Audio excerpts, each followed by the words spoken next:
All right. Want to wish everybody good morning.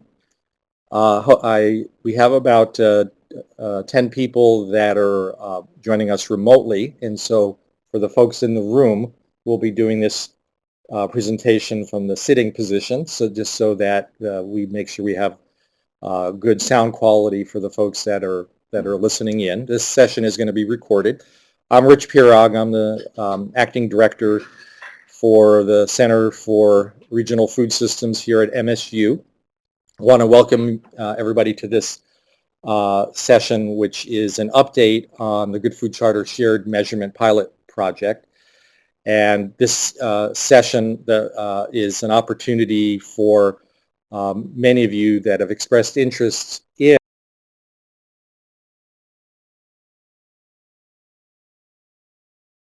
in this shared measurement project to learn more about how we've progressed since the project started this past fall. So we will, all of you that are joining us remotely, please, you are only joining us via sort of the visually. So if you have questions, please go ahead and type them in the chat pod, and our speaker will try to answer those as she goes. And we'll also have an opportunity at the end to have more of a robust question and answer session. And I asked the folks in the room, again, because we have remote listeners as well, Courtney our speaker will repeat your question so that the folks that are listening in know what the question is before she responds to it.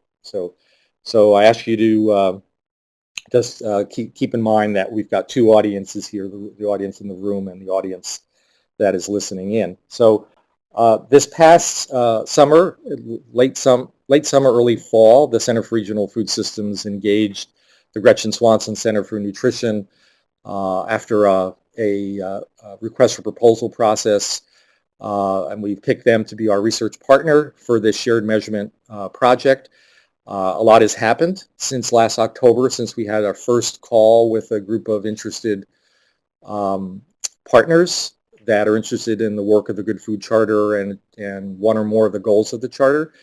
And so I want to, we have both Courtney Pinard, who is the research scientist for Gretchen Swanson, and we also have Amy Yarrow, who is the executive director. Courtney will be doing the presenting today, but Amy is on hand also if there's any other questions. Again, if you have any sound quality issues, please write something in the chat pod, but the most simple thing to do if you have any sound quality issues is rerun your audio setup wizard on Adobe Connect. We only have the one speaker here, and we don't have multiple lines, people speaking from different places, so we think sound quality will be good. So with that, I'm going to introduce Courtney, who is going to, again, provide an update. Go ahead and ask questions if you're remote as we move forward, and then we'll have a question and answer at the end. So Courtney, I'm going to turn things over to you. Sure. So where's the mic? The mic. Oh, it's just okay. Hi. Thanks for everyone for coming out today. So I kind of worked this presentation with a thought that some of you may have not been on the webinars and so on. Show of hands in the room just to get a sense who has been engaged in listening in on the webinars. So most of you, okay. So hopefully it won't be too redundant, but feel free to jump. Looks like one person online too. Okay. Yeah. Feel free to jump in and ask any questions as we move through this. So you probably know who we are. We're in Omaha, Nebraska, a nonprofit nutrition research center, and we really focus on the areas including food systems and food insecurity and childhood obesity prevention. And we work with a lot of different partners, and projects are with an emphasis on measurement and evaluation. So shared measures is pretty exciting for us, especially given all the work here in Michigan. So today we'll go through a little bit review on collective impact and shared measures and what this project is all about. And then we'll present the final findings really from the interviews and the surveys and discuss what's going to be happening next and how we've kind of narrowed the scope to be manageable moving forward. So you're probably familiar with this, the 5 conditions for collective impact, and shared measures being one of them, but it's important kind of to note where we are with this in terms of having a common agenda, mutually reinforcing activities, and I think that's what made the partners with the Good Food Charter primed for a project like this and for collective impact, because you kind of have a lot of these conditions either currently or developing, and the backbone support really refers to that organization that is at the center of it all, and that would be the Center for Regional Food Systems and Rich and colleagues. And so, oh, that's supposed to be a check mark over there. Came through funny. But I think that in terms of where you guys are at and where we're at with this planning phase and implementation, I think that this first phase has really been in the works for years, since years past, and really is complete. And now we're kind of in the middle of this phase, different phases here in terms of getting on the same page and having that common agenda and establishing these metrics. So I think it's really promising and really neat to see the progress here. And so just a reminder, the goal of the Shared Measures Project is really to build the case for collectively measuring statewide food systems in Michigan, and that's really just to measure progress on the Good Food Charter goals. So there were a lot of things that came out of the interviews and surveys that related to the goals, but also a little bit outside, and we always kind of keep our line of sight towards these goals and how we're measuring progress, because this has been established, you know, and there's been consensus around these goals for a while.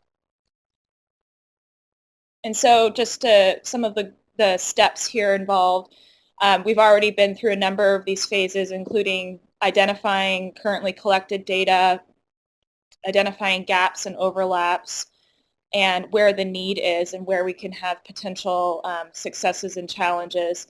And we're kind of at this bottom circle here in the bright green, prioritizing a short list of key indicators.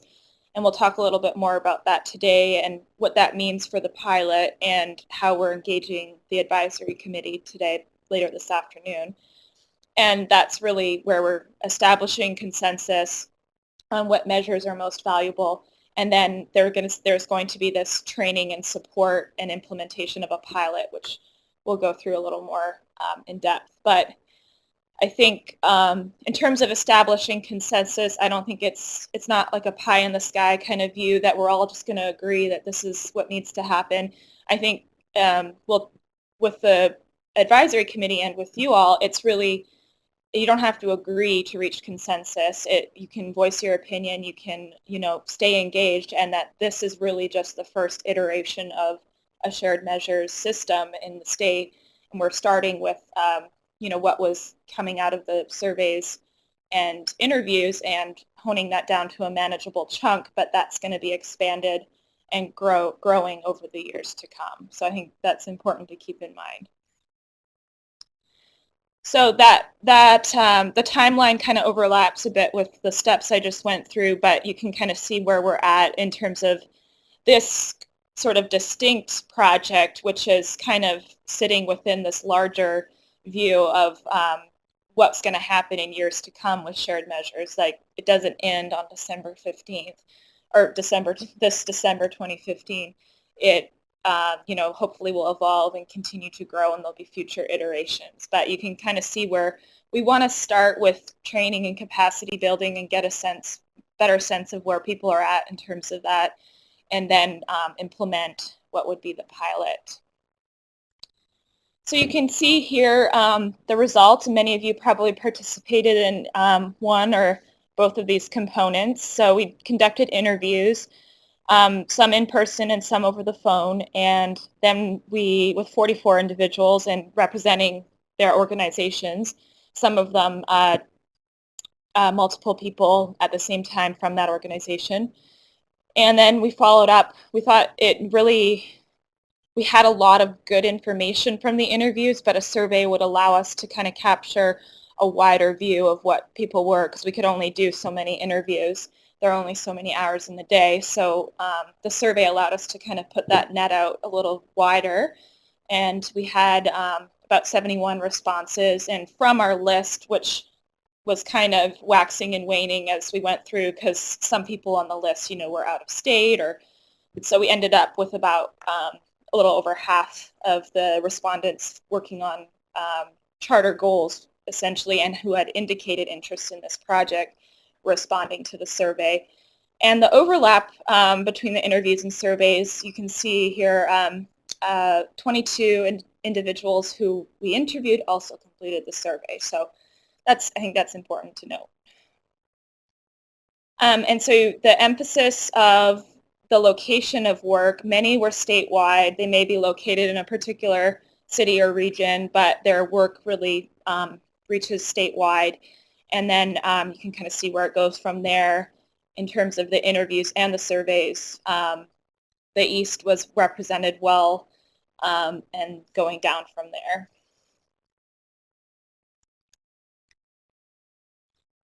And then here, so we asked people in both survey and interview to indicate what Good Food Charter goals that their work relates to, and they could check however many was applicable.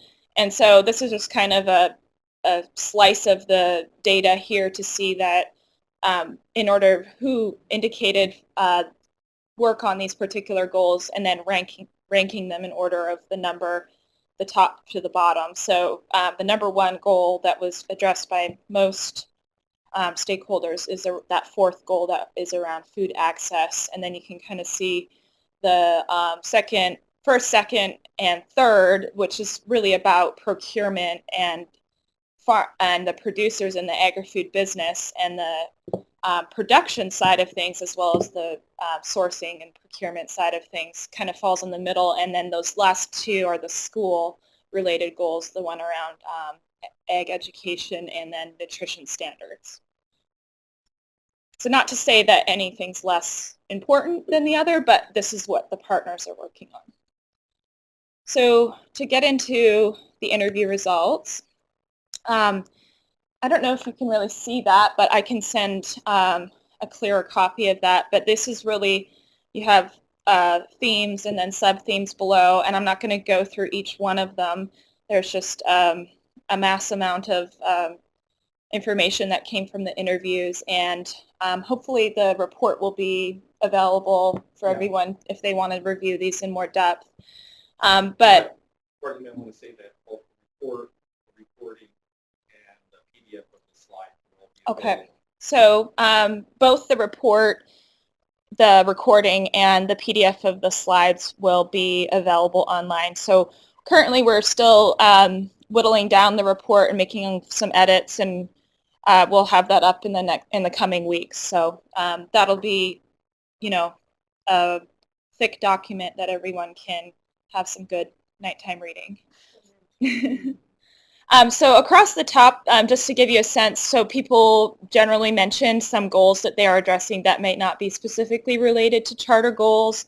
They talked about the measures that they're using and the populations that they're addressing, as well as I broke down the constructs that they're measuring, the constructs of interest.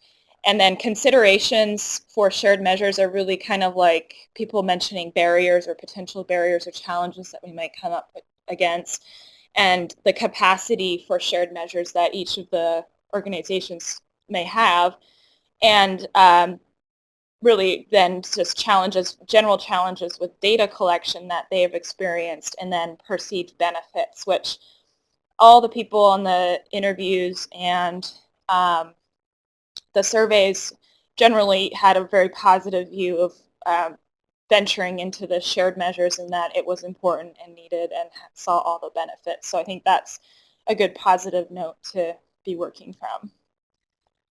So just quickly, the non-charter goals, I mentioned at the beginning that we're really keeping that line of sight to the charter goals, making sure what we're doing aligns with that and that we're measuring progress. But I think some of these may be important as the work continues to grow, but we'll keep our focus on the goals for now. But I think there are some nuances that may be within the charter but not explicit. So things around the types of agriculture, holistic approaches that go outside of food but are, as we know, everything's interrelated, and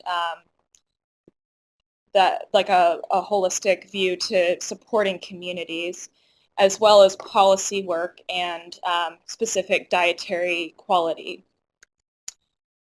And in terms of the measures and methods used, I think we've been through in depth on some of this before, but people were mentioned quite a few qualitative methods, so interviews and focus groups were commonly used, and I think that's pretty indicative of the type of work that we're doing here in food systems, that it's fairly novel and we don't have a lot of understanding about food access and production and sourcing regionally, that this qualitative data kind of builds a good base for us as we move forward, and indicating what are the constructs, what's important to measure, what are people's challenges and interests, really. And then many of the groups we talked with or surveyed, they're representing some grassroots organizations or other types of programming, so they have either pre-post surveys or just completion of a program type survey where how did you like the program kind of thing. And then along those lines, there's simple tracking, I call it, but that's really just when people are doing programming, they may be counting attendance, they may be tracking, they may also be tracking output of community gardens, so attendance or labor tracking of involvement with urban agriculture, that sort of thing. Economic impact was somewhat touched on, and we'll talk a little bit more about that later as a potential moving forward, but I think that there was more of a need, and only a few people really touched on that they're measuring different types of economic impact, especially if they're directly working with agri-food business development and jobs created and that sort of thing. And then software and technology is something important that we won't necessarily dive into as we move forward, because Rich and others working on the Food Hub feasibility study are really considering this and the types of software that food hubs and the food system need moving forward. So we won't spend a lot of time considering this, but maybe in future iterations, again, it may come up. So so I just wanted to mention then with the qualitative information, this could really build a good basis, but I think part of shared measures is not reinventing the wheel and not repeating what's already been done. So knowing who's done what, maybe borrowing interview guides, asking similar questions in different locations, but also building a survey that maybe gets at the things we already know that were reported in interviews. So interviews and focus groups, and some sent some examples, and as I mentioned, we may have sufficient knowledge now and in the field more broadly to recommend key questions to ask about food access. So if people are continuing with interviews and surveys, maybe there's a particular way that we all want to ask, about food access or whatever the issue may be. And many stakeholders sent their program surveys, and I would kind of divide it out. So you have this basic level where, what was your experience with the program or training? How did you like it? What did you learn? And then the more advanced level would be asking us these questions pre and post, and getting at more than just their response to the training, but actual changes in behavior or attitude, whatever it may be. Typically, we don't see changes in behavior that immediate, but I think those other psychosocial constructs, attitudinal changes, are important to track, because they're kind of the first step towards behavior change. And then the observational tools and tracking, the stakeholder groups are really really strong in this regard, I think, because given like urban agriculture and things like that, they have harvest logs and sales tracking as well as just attendance. And we got a lot of reports from people. A lot of good data has already been disseminated. So I feel like there could be a whole nother study that simply does a content analysis of what's in those reports and making sure that, because I think one of the things that we'll talk about is secondary data and making use of what's already there. And I think that includes things that are primary data that groups already have, and making sure that, you know, the stakeholders across the state are aware of what others are putting out there in these reports and otherwise. So here again, this is the population level data that and the secondary data that is one of the specific types of information that really came out as a indication of what's to come and what's going to be important for partners. And I'll just read the quote on the slide because I think it elaborates on what people were actually saying. So where we require the capacity is more in the higher level and secondary collection data that is already out there. There's a place that I think that we can waste a lot. That's a place that I think we can waste a lot of time in the state because the data is already out there, and we are going to sit here and go looking for it. It would be terrific if that is the kind of stuff that was collected from the group and provided to us in a normalized fashion. And I think Rich is already on the path of figuring this out, and we have some tools and things to come that there is a potential for some of the stakeholders to provide data, that type of data, to others that they can use as a resource, because there isn't a lot of capacity, especially with a lot of the grassroots organizations, to be going out and collecting a lot of primary data. So having secondary data that is in a format that is useful and informational for people. So I don't know if you wanted to say anything else. Okay. So, and in terms of considerations for shared measures, and the capacity, I'll just mention that the main thing is that informs what we're doing next is really that there was an interest and a need for further training and capacity building. And I think different stakeholders are at different places in terms of the complexity and of their data collection, as well as I would kind of divide it out in terms of capacity. You have resources for staffing and just being able to physically go out and collect the data within, you know, shoestring budget, say.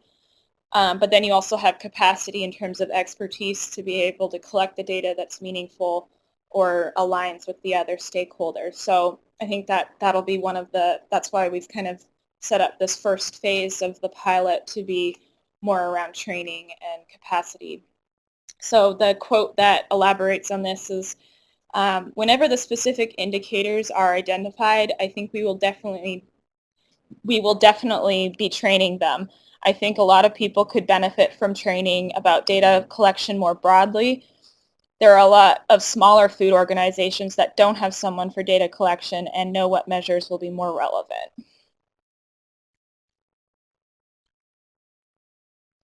So in terms of some of the challenges that were indicated, I think this relates to what I've been saying and Rich has been saying about the fact that this is just a starting point and we're hoping to you know, grow this over time, and that we want to be inclusive, but it has to be focused at some point. So I think one of the challenges then is that coordination and developing consistency across multiple groups who span different sectors and different types of organizations. So having those different voices at the table and continued involvement, I think, is going to be key moving forward. So hopefully, you know, everyone on the line and here and other stakeholders, you know, will just remain engaged. And I think one way, I'm not sure if I'll mention this later, one way we can kind of do that is acknowledging the backbone organization, the Center for Regional Food Systems, but constant communication. That was one of the,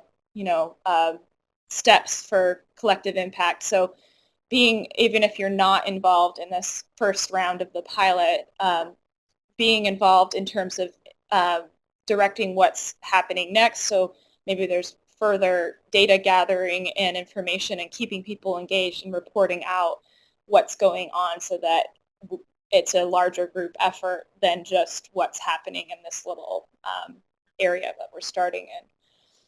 And so that kind of relates to, difficulty in meeting multiple group demands, especially when there's funding involved.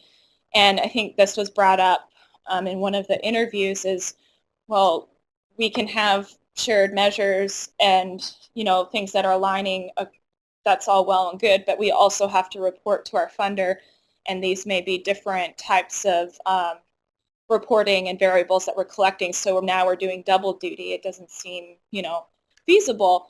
But I think that this is why we're collecting all this data and trying to align with what's already being done. And it may not be initially that everything's, perfectly streamlined, but I think that's the goal over time, so that what the funders are asking for and what we're collecting for shared measures and for your own organization are really aligning really well. So I think that's something that is a goal, ultimately. It's not to be redundant and have extra reporting, but to actually streamline and make things easier for partners. And so, like I said, the really positive aspect of it is the support and, need that people really see for doing this. And so I think some of the things to keep in mind is it's not just about having that collective data set and being able to communicate amongst ourselves, but being able to have a more stronger and more collective voice to speak outwards, and that could be to gather more funding for organizations as well as create policy change. So I think, what's going on here in Michigan could be a really strong story for the rest of the country as well, just within the state, and communicating to various funders and continuing to grow what's happening with the good food work. So then also just learning from each other and not being redundant and strengthening each of the organization's capacity for data and collecting and producing reports and so on. So this is a nice quote that really just says, our collective capacity is greater together than it is as individuals. We will have a louder, larger voice at being impactful in changing policy, bringing funds, and bringing attention to a lot of the good work that is happening, but also that we don't duplicate what's also happening in the region. So, and I will say, if this is your quote on the screen at any point in time, it may be. So thank you for those. Some of the interview results for constructs of interest. So this is the areas that people were interested in for shared measures and their organizations moving forward. And I'll talk more about economics and food access, but I think the last two yellow boxes there, so consumer behaviors as well as access and mapping, are kind of lumped within that food access category, and then we'll talk about economics. And you might think economics, how does this fall within the Good Food Charter? I'll describe that a little bit more, but I think it does relate to a lot of the goals as a kind of umbrella metric. So we have a willingness to share, and mostly we'll see the survey results mostly in aggregate form, but we have various levels of capacity. So I think it's kind of this balance of training and building capacity, but also developing trust and willingness to share with the larger group. So a few points about the funders. So we interviewed a handful of funders in the state just to get a sense of what they thought of shared measures, and some interesting things came out there. So currently they didn't really mention a lot of measurement tools that they require any of their grantees to collect, and there's really not a way that they're systematically aggregating reporting across their grantees. So I think that's an area of opportunity, But more importantly, I think that the role that the funder can play at the table, besides providing funding, is convening people and having a powerful voice in terms of alignment. So there could be, cooperation and collaboration across funders for co-funding. So that's all will kind of like direct where this work goes. So it's less on specific measurement tools and more about being involved and at the table and a powerful source. So they're really looking for return on investment, and that really a lot of times does align with what would be a shared measure, what's important to the organization. So I think over time there may be an opportunity to implement what the funders are asking for in terms of reporting and evaluation and what is happening with shared measures. So, survey results. Any thoughts initially? Just that's the interviews. Now we'll talk about surveys. Nothing here. Anyone on the line here? Feel free to ask any questions in the chat. We'll keep moving and have more time at the end for discussion. So most of the organizations that completed the survey indicated that it had signed on to the Good Food Charter. They also indicated that they had a strong capacity, and I think so 3.7 on a 5-point scale is pretty good. But how we're kind of picturing capacity is maybe a little different because we're thinking in terms of training. So we'll see later that there was a strong interest in training, but they felt they also had the capacity. So that just may be an artifact there. But I think that there is a strong capacity to carry out the work and to achieve these goals, and we'll see that evolve over time. So here you can see what the importance of the particular areas are that we could potentially assess in terms of the charter goals. Institutional purchasing and access came out on top along with economic impacts, and the other ones aren't too far behind, so you can see that there. Other areas that were mentioned that maybe just broader issues is around system-wide coordination, and we talked a little bit about that and how we kind of align the various organizations, and the local supply chain infrastructure, consumers' opinions and attitudes, and increasing production to match access and food waste, and then just the different types of farms and infrastructure and measurement around that. So I think those may be kind of related to some of the broader issues here, but were brought up in the open-ended responses. In terms of food access, since we heard a lot about that in the interviews, we thought it would be important to narrow it down and say what kind of area within food access, because that can be a very broad term. And even here, these will pull apart a little bit more. But that first one, capacity of retailers to increase good food in low-income communities, even that can be a little vague.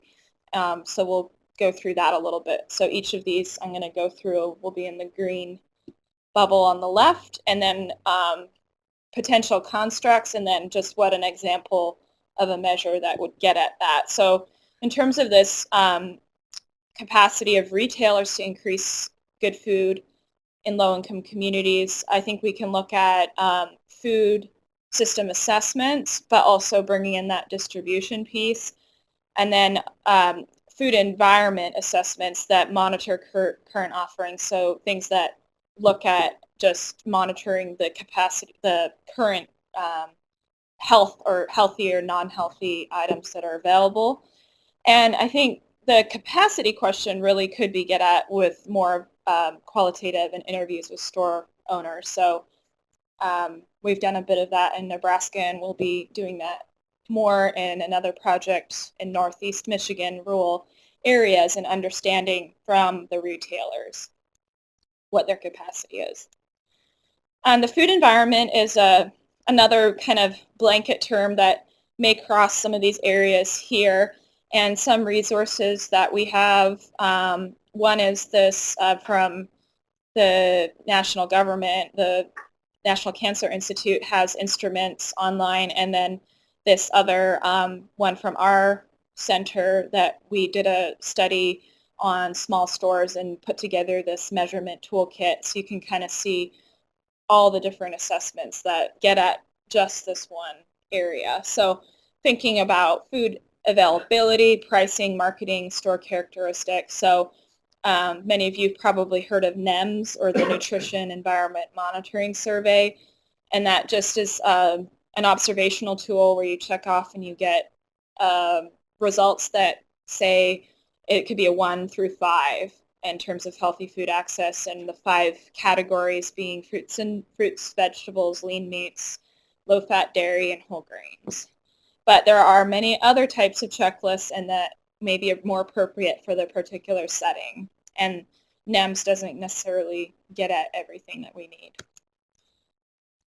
So then here I kind of lumped these two together: factors driving food purchasing decisions and consumer behaviors. Around, I think the biggest thing is just an understanding of shopper science. So the grocery stores, the large chains, and food companies, they got this down. They know this very well. Public health and us at the table here may understand it a little less. So I think it's important that we tap into those things, and things like the 4 Ps, and I'll show on the next slide the pathway to purchase framework. But things that get at the promotional aspect and more of this all-encompassing environment in the store that may lead to purchasing decisions is this Grow Promo tool and the Frost tool. And those are, if you need information on any of these, many are on this toolkit that I mentioned, or you can just email me. But these are just examples. There's many others. So this pathway to purchase was kind of brought up in another project we were working on with Robert Wood Johnson Foundation, and this is something that the industry side uses to understand how shoppers are behaving. So everything that is even from outside of the store to inside of the store, what leads them to the purchasing decision. And there you can see a number of different aspects in there, including just placement and shelf placement and promotional aspects. So dietary behaviors and patterns is kind of maybe the ultimate goal of healthy food access, but not necessarily measured as much. But I think we can look at fruit and vegetable consumption or junk food consumption as a proxy for healthy and unhealthy, or overall dietary patterns.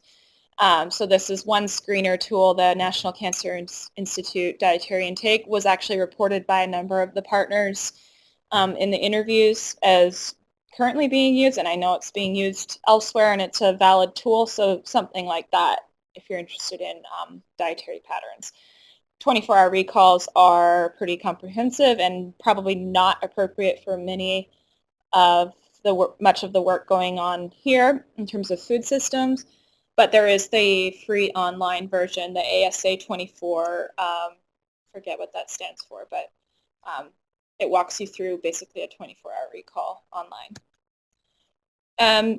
Perceptions of food access is sometimes more important than the actual food access. So having, culturally relevant foods and what you perceive as accessible, because a lot of times people don't think food access is a problem, and they say, well, they're 2 miles from grocery store. What's the problem?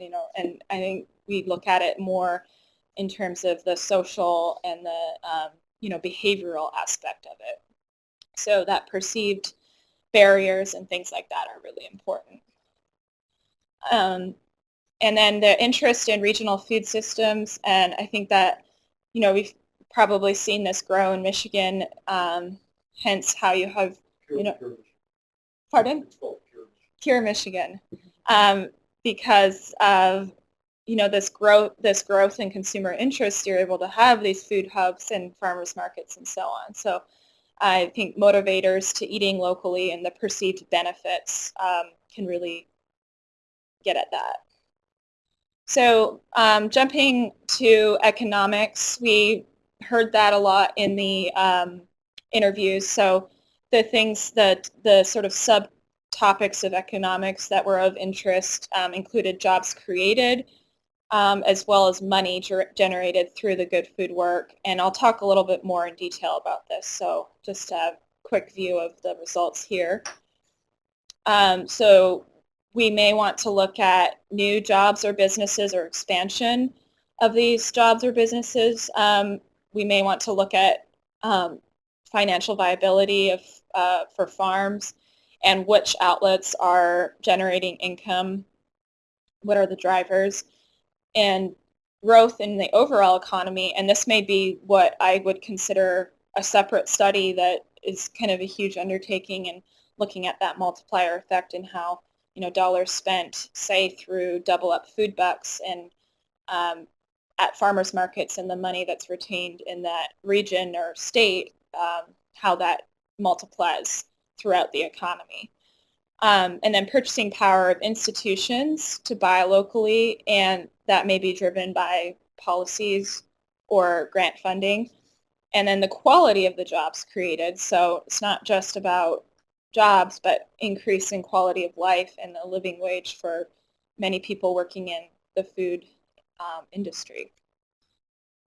So here, this is no surprise, willingness to share various forms of data. So at the top, you kind of have your most covered and synthesized version in a report format, then aggregate, then de-identified, then non-aggregate raw data. So it's not to any fault of any of the partners. It's some of the organizations have restrictions on what's able to be just shared openly with others. And, you know, we have IRBs, the Institutional Review Board, that protect human subjects, so we can't just share information a lot of times. So I think that's important to consider for the types of data we're talking about, how it's going to be if it's the Center for Regional Food Systems as the backbone, and we're all sending data on X, Y, or Z. What is the format, and are there identifiers, which are, you know, names or other things that you could simply identify who responded. So this kind of leads to the discussion of building trust and confidence. So in an ideal world, this first phase of capacity and training would kind of include this relationship building, but I think that's going to take, and it already is happening, but it's just going to evolve over time. So, but things that we can do to promote this trust and confidence, that would allow us to share data more openly with each other, is to have this transparency about what's happening and having a collaborative approach and having input from all stakeholders. And that's not an easy task, but I think it's something to strive for. There may be, you know, very clear outlines of what is data sharing, what are the agreements, what qualifies as data that's meeting the criteria, not to be exclusionary, but to be clear on what's happening. And then just having standardized tools available for people to implement. So this software alignment kind of did come out, but I think we're going to leave it alone for now because there is a Food Hub feasibility study going on. Rich has something to say. Just from when you look at this slide and show that people have responded that Excel was something that they used probably most often than anything else. Mm-hmm. If we were to come up with, this goes back to what I had shared with Courtney earlier before this presentation, if we were to come up with some kind of tool to help normalize secondary data, making it available in something like an Excel format would make sense because people are used to using that mm-hmm. kind mm-hmm. of software. Mm-hmm. And I think the other point is alignment with people who are involved with the food supply chain in some capacity, mainly food hubs and farmers markets. So I think that the feasibility study will lend itself to this project moving forward. Oh, and I will mention also about the capacity and the relationship building. There's also the network analysis that's going on now that I think would that relate to that aspect?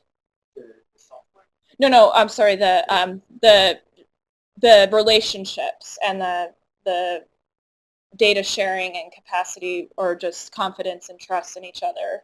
Sure. Yeah, I mean, what we're trying to. Would you like to say something up to the?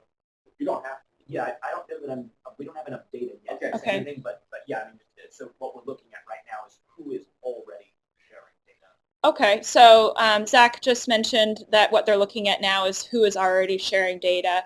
So I think understanding these networks and how stakeholders across the Good Food Charter are interacting and who's related to whom, and that will be really important in this type of aspect that's on the slide now. So not surprisingly, there was a strong interest from the people who participated in the survey. Over 40% said flat out, yes, I'm potentially interested in participating in a pilot.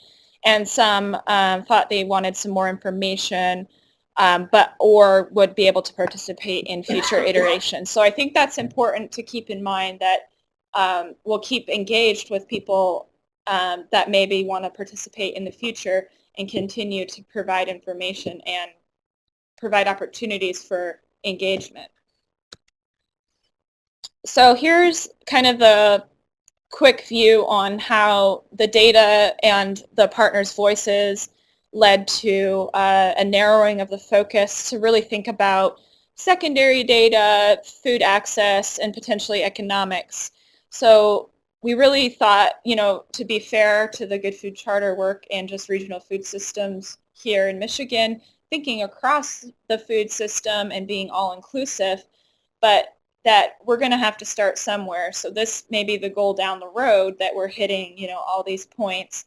So both food access and economics were brought up as a strong point of interest and related to different and institutional procurement, which I'll discuss a little bit more on the next slide, how economics may relate to these aspects, but it's kind of a starting point, and it's going to grow over time. And then in terms of measurement, thinking about the robustness and validity, reliability of the measure, balanced with the feasibility, like I showed you on the dietary intake slide. A full dietary 24-hour recall is the gold standard for self-report, but it's not feasible for many partners to do that economically, time-wise, resource-wise. So the screener provides an option that kind of balances those two things. So this is kind of a condensed version of a timeline, thinking about how the interviews and the surveys fed into an analysis, which you'll see the report in the coming weeks. And then later today, with the advisory committee having this consensus building workshop, which will hopefully generate a short list of key indicators for a potential pilot. And then moving forward, we'll have this training capacity phase and then implementation of an actual pilot. So here, I just think, why economics? Well, it did come up as overriding interest in terms of what is the impact of understanding what is the impact of the good food work in the state. But it can serve as an umbrella for institutional purchasing, supporting new agri-food businesses and other goals. So we'll keep those in mind. Those are the charter goals, and those were indicated as, areas that people are working on as we're kind of brainstorming. I think I don't know if it's in your slides, but we do want to probably also share with this group that because of the survey and the interviews, as we go to next steps, we will not be emphasizing the 5th and 6th goals. Right. Will you mention that? No, but yeah, it's important that with your nutrition requirements and food system and ag education, although they are important goals for the charter, as we move forward, because they showed up at the bottom of both the interviews and the surveys, we're not going to emphasize them in the pilot. for the first year. Right. We're looking for low-hanging fruit this first year, and those school-related activities weren't as, widely addressed by the partners or indicated as important. So they're still important, and they're going to be considered in the future. Okay, so I think we talked a little bit about this, developing relationships and trust. So things that can really promote that, having the Center for Regional Food Systems as the backbone organization, partners that are, recognized for their contributions, and I think continued involvement with an advisory committee of some sort. So having, broader reach and networks throughout the state would help move this forward.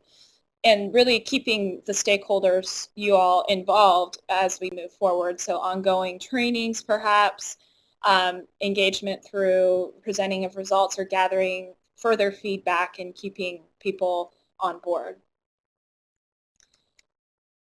So here, I'll just touch on the first aspect of the first phase that we're thinking about is this training opportunity. So it may cross various topics of interest that would be beneficial to partners. And so you can see the types of things that people indicated interest in here, using primary data or secondary data that's already existing, as well as collecting their own primary data through survey development or qualitative methodologies. And so I think with the secondary data piece, these are some of the things that we would consider, how they align with the charter goals, tapping into existing resources, and complementing what is ultimately brainstormed for a potential pilot, and then thinking who's going to analyze and disseminate. So there's really practical kind of considerations for how we can make use of resources that are already out there, and many of which were already indicated in previous reports that you can see at this link here. We kind of pulled from there things that were identified as potentials. And so just to wrap up this discussion of the results and next steps, I think we saw that the surveys and interview results have really informed the direction of the pilot. And I think we're in this planning phase right now. We're brainstorming, and that's going to happen a lot today at this workshop with the advisory committee. And hopefully we'll develop a short list of key indicators and potential data sharing solutions, and thinking how those align with the charter goals as well as future capacity for data collection. And that we're going to have this initial training and capacity building phase. And then the pilot may include a mixture of secondary measures or primary data collection, and thinking mainly about food access, economics, or institutional purchasing. So I think I showed this one already. Yep. So you understand the two phases and how we're moving through this. So just to conclude, it's really not the end. Like I showed you the timeline, it doesn't end December 2015, but it's going to be a continued iterative process. So thank you for contributing and for listening today. And hopefully you guys have some discussion points. Anybody on the line have questions or comments, feel free to type in the chat pod. I just had one clarifying question about the survey.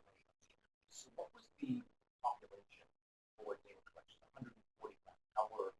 How was the underlying population? Okay, so Zach asked how was the population identified for the survey of the stakeholders, and this really came from, maybe Rich could tell more of the backstory, but it's more those who indicated interest in shared measures, partners and stakeholders across the Good Food Charter work. So we were working with that list that was growing as people. That list was developed as we broadcast that we were going to do this project on both listservs and at presentations, and people sending to both myself and to Kathleen Reed, a grad student associated with this project, of their interests. So it's an interest-based list. Yeah. So hopefully, as others learn about this and the project grows, we'll have that list growing. Any other thoughts or questions? I don't see any online, so. This is Rich Pirog again. I just want to make sure that the folks that are on the webinar understand that this advisory committee plays a very key role in helping us identify the pilot and prioritizing. However, we do plan to use venues like this webinar to go back out to you all to not only update where we're heading, but to if we're missing some really important points, we want to make sure this larger group of stakeholders that have expressed interest in the Good Food Charter and shared measurement are still guiding and informing this process. It's not like, gee, I don't have any. If for those of you that are on the webinar, you should not feel that your voice isn't being heard. And we are going to try as best as possible to make this as broad, because in the name, shared measurement, we can't have shared measurement if people don't build trust and confidence. Otherwise, I think it's called isolated measurement or selfish measurement, and that's not going to get us to where we want to go. Great. Michelle asked, will the training pieces be through webinar or in person or a blended approach like today? We'll be brainstorming that later. My initial thought is mainly webinar, just because of the feasibility of reaching across the state. It may involve other partners or experts besides, the Gretchen Swanson Center or the Center for Regional Food Systems. So that's all up for discussion and anything that we can really do to help facilitate growth in that capacity. But I think webinar will be the key mode. Likely. Yes. Okay. So right now we're working on understanding patterns of non-response network surveys. Do you have any thoughts on, do you see patterns in the non-response? Do you have any ideas about why the 70 that didn't respond chose not to? That's a good question. Repeat it. Oh, sorry. The question was patterns of non-response. So do we have any idea of why the 70 or so from our initial list did not respond? We didn't analyze that in particular, but I would say, at this point, those that responded were really those that have the strongest interest. I would add to that they're just looking at the list. If I had to make a speculation, that the ones on the list are actively working on a goal of the charter. It's more likely that those folks I would say the non-responders are folks that may have just some general interest, but they're not as active in a goal.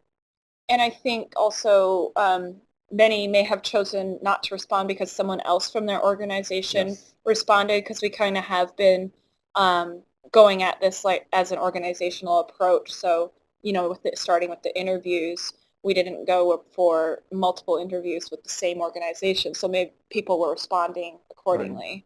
Right. So for example, MSU Extension, there's lots of MSU Extension folks involved in the Good Food Charter. And when you look at their interest in participating in the pilot, we've got MSU Extension folks that said, yes, I want to participate, but then you also have MSU Extension folks saying, I don't have time. So because Extension is as involved and there's so many people involved, you have that spectrum. But if we just took one vote, and it wouldn't represent the whole organization. It might also be helpful to look at the patterns of non-response between the two surveys together. I know that the network survey and the shared measurement survey went out about a week apart from each other. Oh. And we've heard from many of our non-respondents, I didn't respond because I thought I already had. Oh. So they thought that our survey link was your survey link, or vice versa. So there might be some overlapping patterns of non-response? So the point brought up was the patterns of non-response. So the network analysis survey went out about a similar time as our survey for the shared measures. And so people may have confused the two and thinking they'd already respond to one or the other. So that's something we can look at together for sure.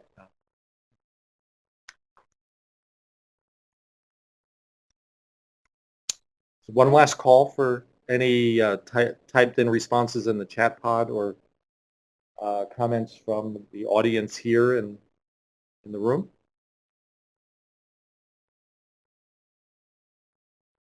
You're either just totally riveted by what you hear, or just we've answered all your questions already. We got somebody's typing. Were these slides shared via email? It's a lot to think about. Yeah. So the report, the slides, and the recording will all be available online. The report in the coming weeks, so you'll have all this information at your fingertips. Right, as well as a brief update of what happens at the advisory committee. Yeah. For this list of where we're heading as far as those particular measures and the types of trainings that we might propose. We may even vet those a bit more to make sure people would actually come to those kind of trainings. You know, just to make sure. Excuse me, this is us, but have there been any relationships with companies about sharing their data? Sometimes they're very open, sometimes it's closed or completely unanalyzed and raw, so it's hard to get used. We included in our interviews, but oh, sorry, the question was about state agencies sharing data that, that would be probably in the category of our secondary data. Sometimes it's open, sometimes it's not. It is kind of a tricky thing to get your hands on that data sometimes. We interviewed some people that represent state agencies, and they are very interested in this type of project, and they still have, the government regulations to abide by, and I think the secondary data piece will hopefully address that so that it is available to more partners, because a lot of times you have to go through a process where you get approval based on how you're going to be using that data. So hopefully that answers your question, but I think we'll be looking at that a little more carefully when we look at the specific sources for secondary data. I guess also listening to feedback to help them use data that is more effective and more easily analyzed by our organizations. We can spend hours around different Excel sets and PDFs and different files. Yeah.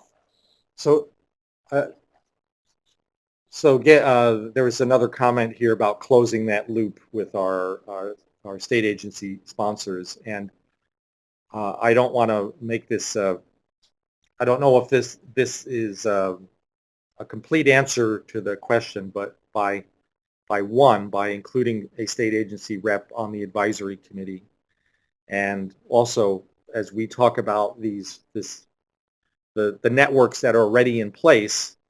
Zach from MSU is doing this network analysis, but as an example, there's also an interagency coordinating committee on food policy that represents multiple agencies, that the